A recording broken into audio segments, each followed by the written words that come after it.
What needs Shakespeare? What needs Shakespeare for his honored bones? Maybe he meant that Shakespeare he is his idol or modern Yes, idol. yes, I agree with you. Yes, I agree with you. Okay, Shakespeare actually is what? Is the idol of Shakespeare is the idol of Milton, right? Yes. And actually he wants to show the audience, he wants to show the readers how close actually he is to Shakespeare. He wants to show the audience, the readers, how close he is to Shakespeare. And by the way, you can see clearly, that the first two lines form a question.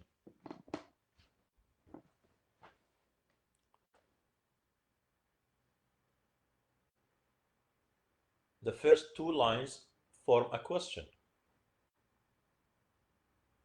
a rhetorical question, actually, a rhetorical question.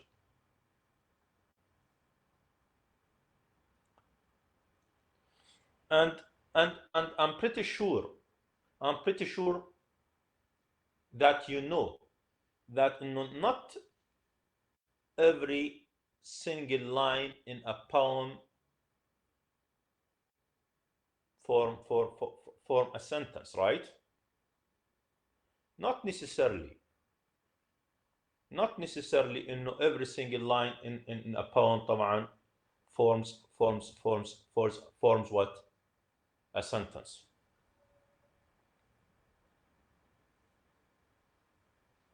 عشان هيك يكون واضح انه the first two lines form a question.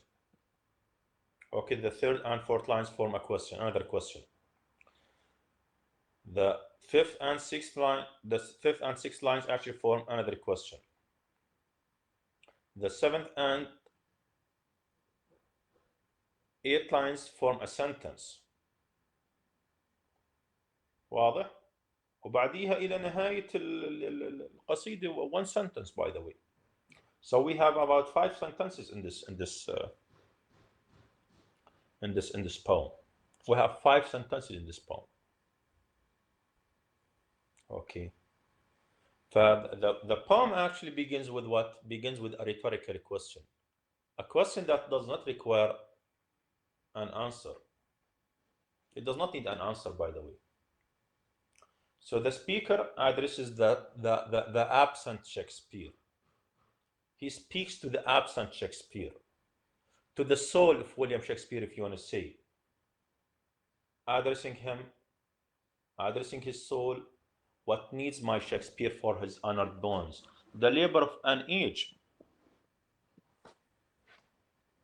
Shakespeare was a writer. So what is the labor of the age of William Shakespeare? It's his artwork, right? The labor of the age of William Shakespeare is what? Is what? Is his artwork. So what does Shakespeare need actually? Does he need his work to be placed in a grave, in a monument, in piled stones?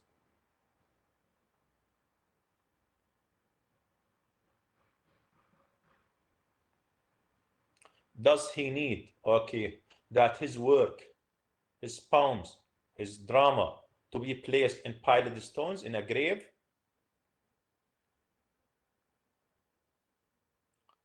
Or, yes, please.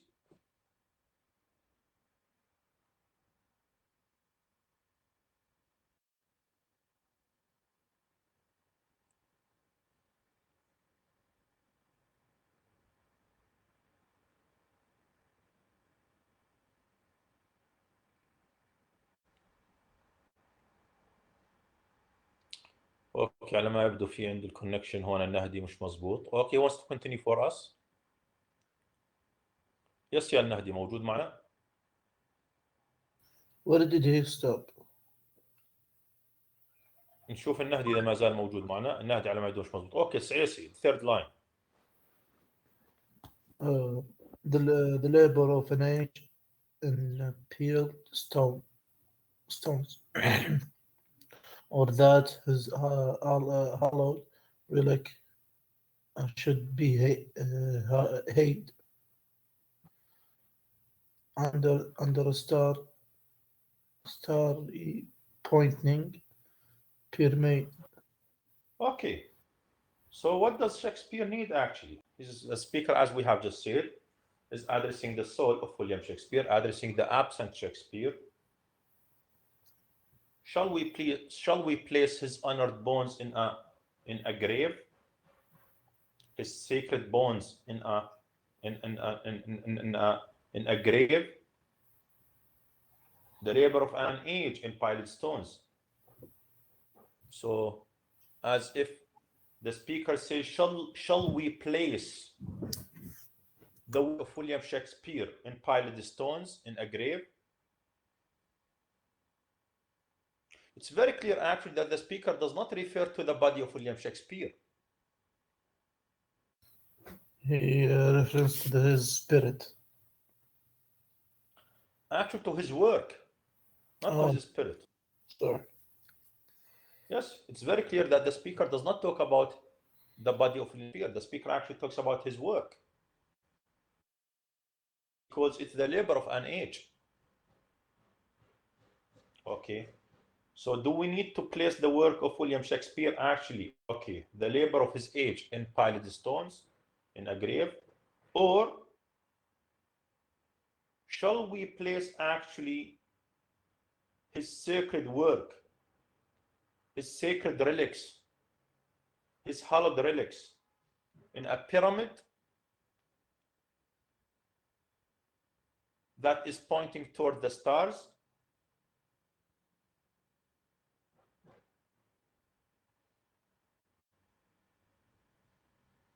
Okay, it's very clear actually here that the speaker admires William Shakespeare, and he shows actually expresses his admiration.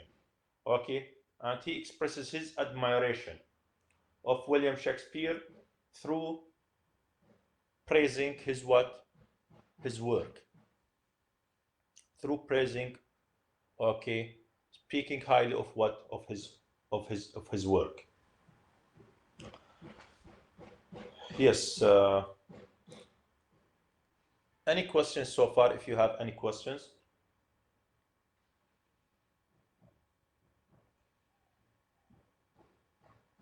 Everything is clear so far. يا الحبيل يا التركي.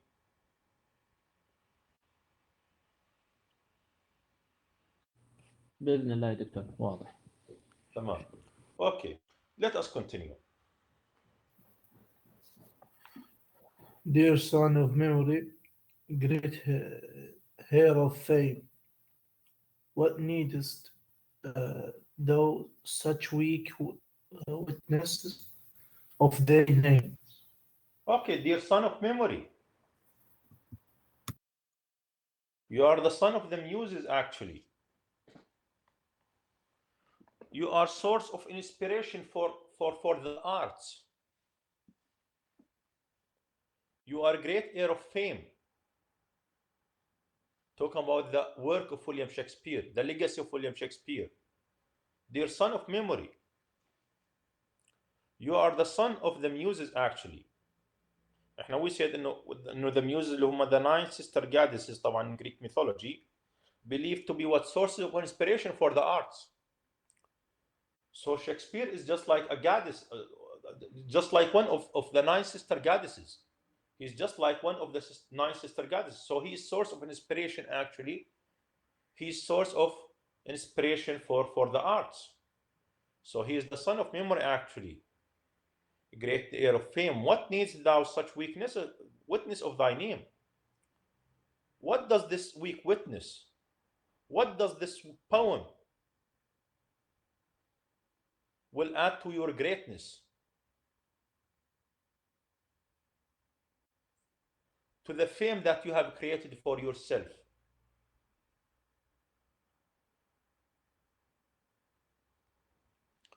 So, dear son of memory, great heir of fame, what needst thou such witness of thy name? This weak witness, actually, you are already source of inspiration actually for the arts. Actually, other artists, other writers try to imitate your work and they fail. You represent a source of inspiration for them. You inspire other writers to write, to be creative. You are at the top of the mountain. And all other poets are trying to reach that top, but they fail.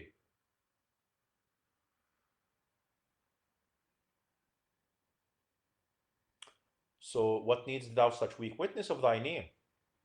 This weak witness, okay, will add nothing. This poem will add nothing to your greatness, will add nothing to your fame.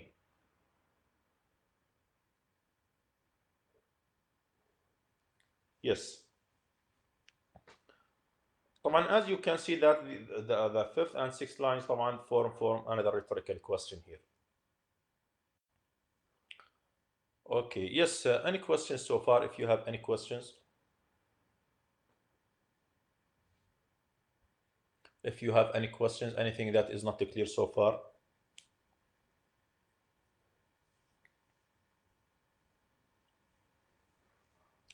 Okay. Yes, let us continue. Yes, yes, yes. Though in our wonder and astonishment has bullets this alive or a lifelong moment. It's very clear actually here, yes, yes. It's very clear that the speaker does not talk about physical monument. The speaker does not talk about physical monument, right? Yeah. But how? Yes, he does not talk about a physical grave, a physical monument, right? Yeah, Right? no, yes. The speaker does not talk about a physical monument, about a physical grave. Because the monument that Shakespeare actually has built for himself exists in the hearts and minds of people. Of people who are still reading his work and learning from his work, actually enjoying his work. So thou, in our wonder and astonishment, you, in our wonder and astonishment, hast built thyself. You have already actually built yourself what? A lifelong monument. A monument that exists in our hearts, in our minds. That makes us stand in wonder. That makes us stand amazed. That makes us stand astonished. So we stand in wonder. We stand in wonder and astonishment.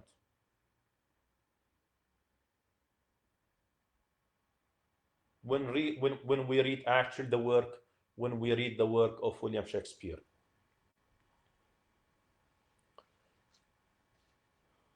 Yes.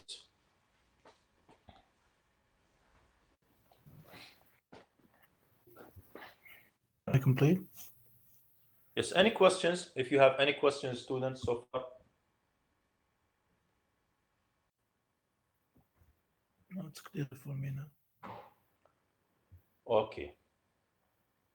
Yes, go on, please.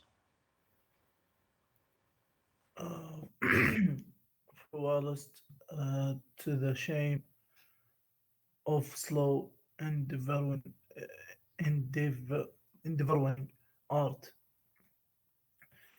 the easy numbers flow, and that each heart. Okay.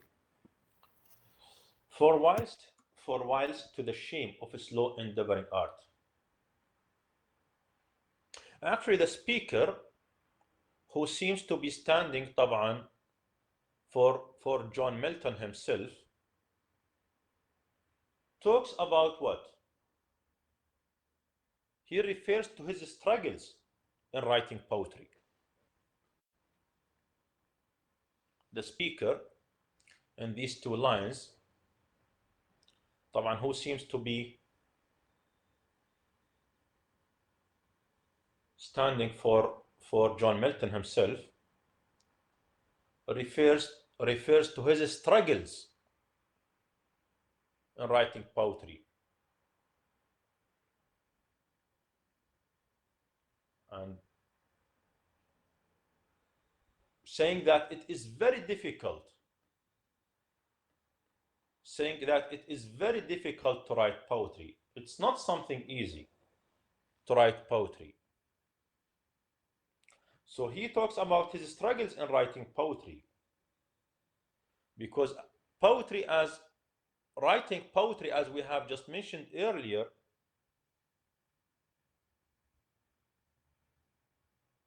is a slow process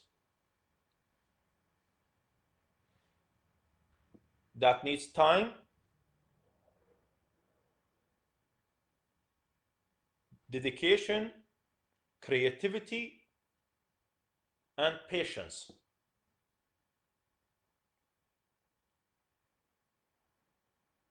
So writing poetry is a slow process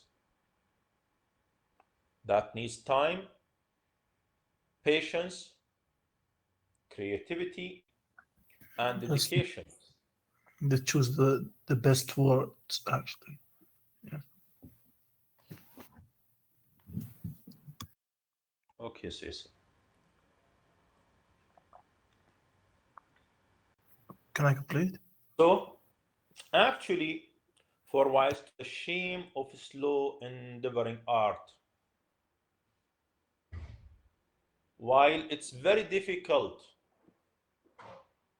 for other poets to write poetry,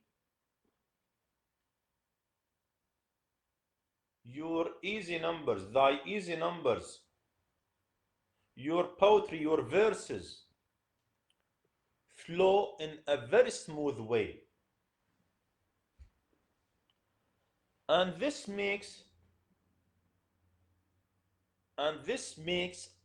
other poets, including John Milton himself,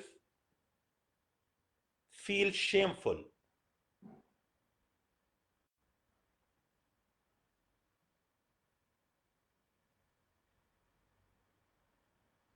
This makes other poets, including John Milton himself, feel shameful.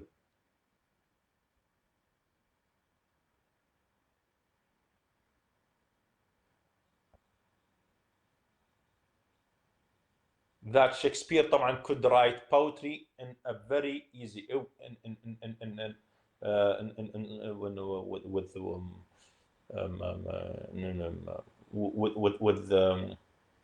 that Shakespeare can write poetry, okay, and that the verses actually of Shakespeare actually flow in a smooth way, while it is very hard for them طبعا, for other poets to write poetry. So for whilst to the shame of slow endeavoring art, thy easy numbers flow. While it is very difficult, actually, while it's so hard for other poets to write poetry, the verses of William Shakespeare actually flow in a smooth way, which makes other poets, including John Milton himself, feel shameful. Yes, any questions so far? If you have any questions.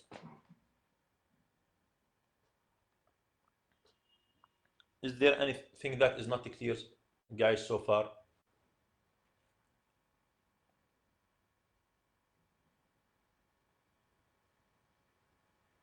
Okay, yes, go on, please.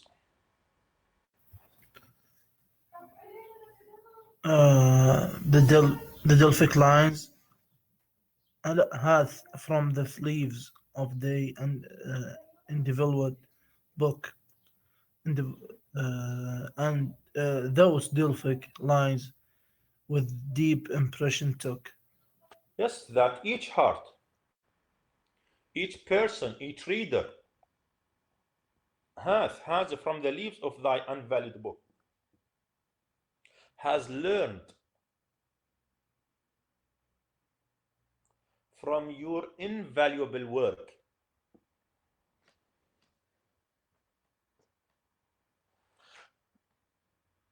Those Delphic lines, we have just referred to William Shakespeare in line 5 as the son of memory.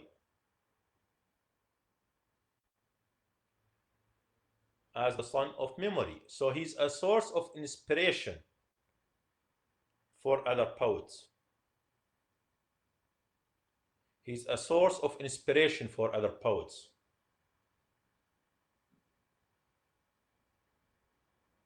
And now, this is another reference to Greek mythology in line 12. Those Delphic lines, as if it was Apollo himself who wrote, who authored, who wrote طبعا these verses.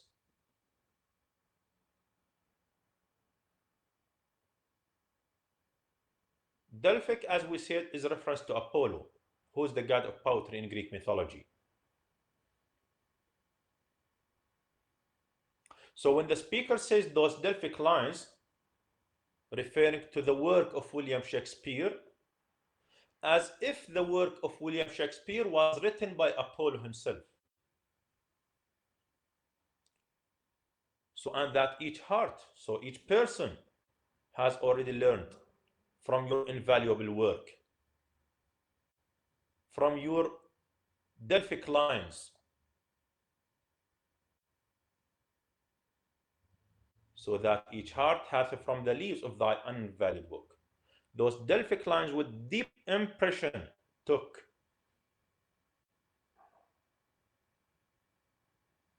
So every person learned from your work. Every person learned from your Delphic lines. That is very valuable. You see, unvalued book. So the speaker tries to describe how valuable actually the work of William Shakespeare is. That makes every person actually learn when reading okay when reading طبعا the work of Shakespeare. So that each heart hath from the leaves of thy unvalued book those Delphic lines with deep impression took. Then thou, yes, go on, please.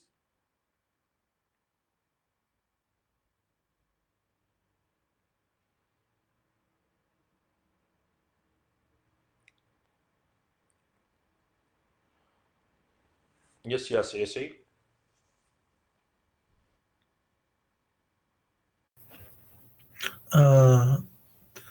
Then thou, our fancy of itself breathing, don't make us mirable with too much Conceiving, yes. conceiving. Okay, yes, thank you so much. So then thou, our fancy of itself bereaving.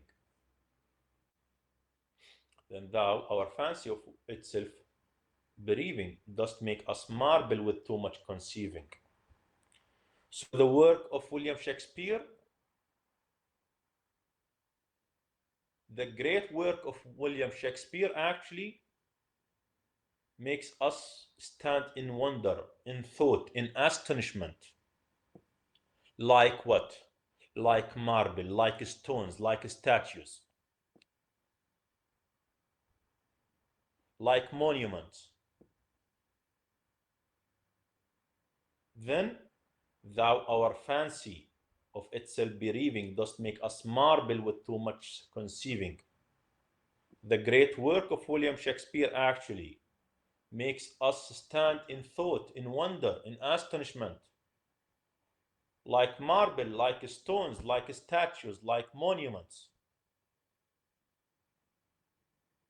we have already said earlier, the monument here actually refers to the hearts of people, to their minds.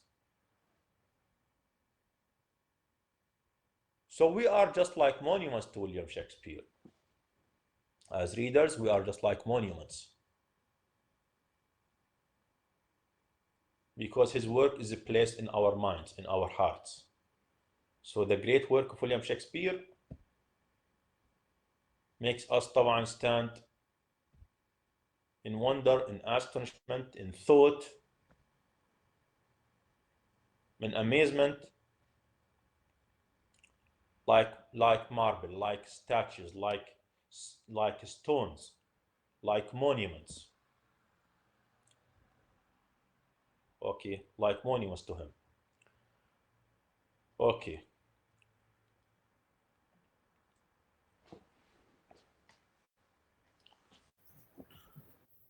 The last two lines. Okay. And so, supplicate of such pomp dost lie, that kings for such a tomb would wish to die. Okay. And so Spelkert. Shakespeare is so famous. His work is read by every person. So sepulchred, so buried in such pomp dost lie. And I'm pretty sure we have already mentioned earlier that the speaker here does not talk about physical monument, right? The work of William Shakespeare is placed in our hearts, in the hearts of his readers. The work of William Shakespeare, the poetry of William Shakespeare, is placed in the hearts of his readers.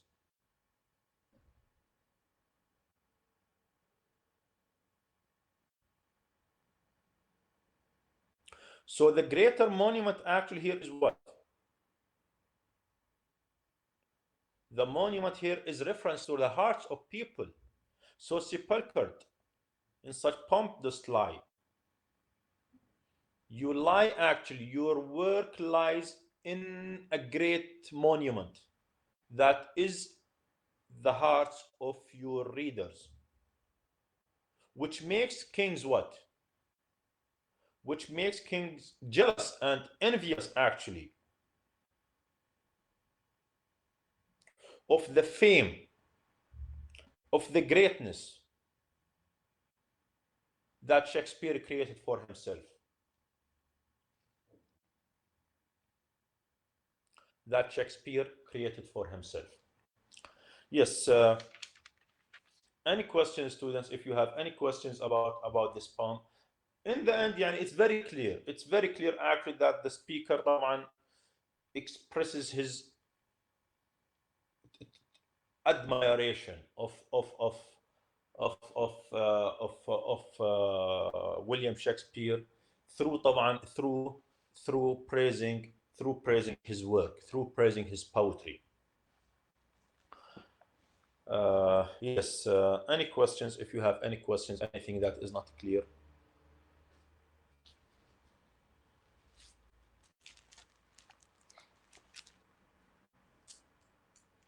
Everything is clear, students. هذه الأمور واضحة يا تركي. إن شاء الله.